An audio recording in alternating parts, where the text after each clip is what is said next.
अस्सलाम वालेकुम my YouTube family, कैसे हैं आप लोग। उम्मीद है आप सब लोग खैर और आफियत से होंगे। आज की मेरी वीडियो का मौजू है वुज़ू के फ़ज़ाइल। अल्लाह ताला सूरे अल-माइदा में फरमाता है, क़ाल अल्लाहु तआला या अय्युहल्लज़ीना आमनू इज़ा कुंतुम इलस्सलाति फ़अग़सिलू वुजूहकुम व अयदीकुम इलल मराफ़िक़ि व अमसिहू बिरुसूलिकुम व अर्जुलकुम इलल आक़िबीन। जिसके मायने हैं, अल्लाह फरमाता है कि ईमान वालों, जब तुम नमाज के लिए उठो तो पहले अपने मुंह को और कोहनियों तक अपने हाथों को धो लिया करो और अपने सर का मसा कर लिया करो और अपने पाँव भी टखनों तक धो लिया करो।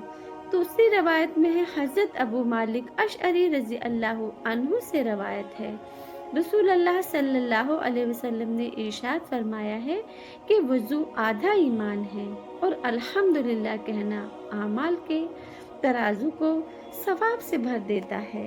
सुबहान अल्लाह और सुबहान अल्लाह वल्हम्दुलिल्लाह आसमान व ज़मीन के दरमियान की खाली जगह को सवाब से भर देता है।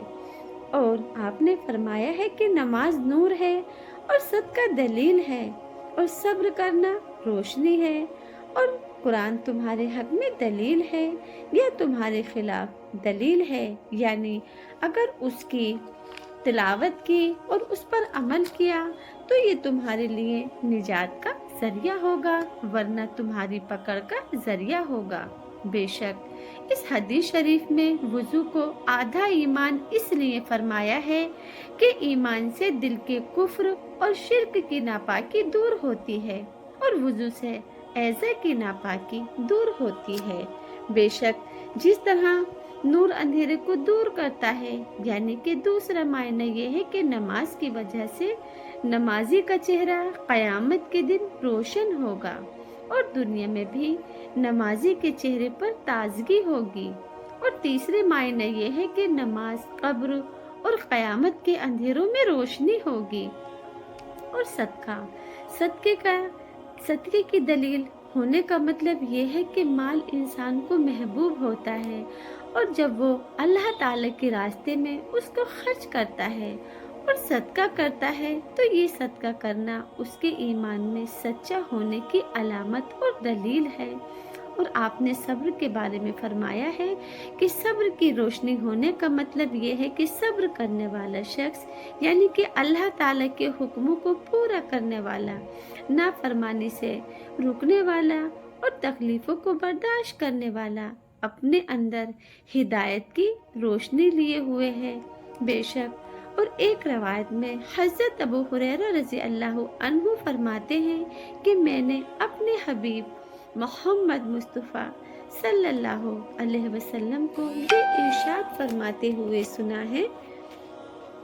आपने फरमाया है कि मोमिन का जेवर क़यामत के दिन यहाँ तक होगा जहाँ तक वुज़ू का पानी पहुँचता है। सुभान अल्लाह, यानी कि ऐज़ा के जिस हिस्सों तक पानी पहुँचेगा वहाँ तक जेवर पहनाया जाएगा। क्या शान है वुज़ू की। और दूसरी रवायत में हज़रत अबू हुरैरा रज़ी अल्लाह अन्हु रवायत करते हैं कि मैंने अल्लाह के हबीब मोहम्मद मुस्तफ़ा सल्लल्लाहु अलैहि वसल्लम को ये इरशाद फरमाते हुए सुना है कि मेरी उम्मत क़यामत के दिन उस हाल में बुलाई जाएगी कि उनके हाथ, पाँव और चेहरे वुज़ू में धुलने की वजह से रोशन और चमकदार होंगे।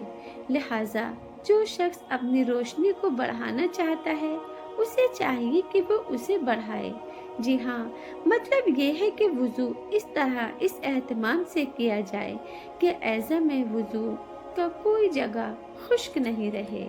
बेशक हज़रत उस्मान बिन अफ़्फ़ान रज़ी अल्लाह अन्हु से रवायत है, रसूल अल्लाह सल्लल्लाहु अलैहि वसल्लम ने इरशाद फरमाया है कि जिसने वुज़ू किया और अच्छी तरह वुज़ू किया, यानी कि सुन्नतों और अदब और मुस्तहबात का एहतमाम किया, तो उसके गुनाह जिस्म से निकल जाते हैं, यहाँ तक कि उसके नाखून के नीचे से भी निकल जाते हैं। बेशक उल्मा की तहकीक ये है कि वुज़ू, नमाज वगैरह इबादत से सिर्फ गुनाह सगीरा मुआफ़ होते हैं, कबीरा गुनाह बगैर तौबा के मुआफ़ नहीं होते हैं। बेशक इसीलिए वज़ू, नमाज वग़ैरह इबादत के साथ साथ हमें तौबा भी करते रहना चाहिए, यानी कि अल्लाह से हमेशा इस्तिग़फ़ार करते रहना चाहिए और हमें ज़्यादा से ज़्यादा इस्तिग़फ़ार का भी एहतमाम करना चाहिए। अलबत्ता अल्लाह ताला अपने फ़ज़ल से किसी के गुनाह कबीरा भी माफ़ फ़रमा दे, तो ये दूसरी बात है। बेशक अल्लाह तो बड़ा गफ़ूरुर रहीम है।